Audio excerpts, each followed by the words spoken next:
Viral, transformasi emak-emak dasteran ini ternyata dulunya finalis Putri Indonesia, kini jadi IRT. Baru-baru ini nama Lita Hendratno viral di media sosial setelah tertangkap kamera dengan penampilan sederhana.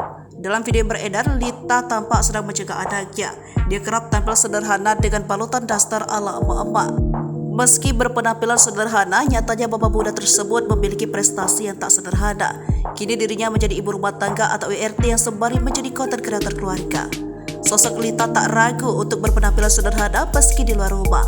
Dengan penampilannya yang sederhana, dia kerap memamerkan kegiatan sehari-harinya dengan penampilan sederhananya di media sosial. Lita Hendratno, finalis Miss Indonesia 2018, wakil dari Sulawesi Tenggara. Ia kemudian mengungkap meski kini penampilannya kurang stylish karena berdaster, dahulu ia bukan orang sembarangan. Ia lalu memamerkan potretnya saat masih muda dan single dulu. Dia membagikan momen-momen dirinya saat menorehkan prestasi di kala muda.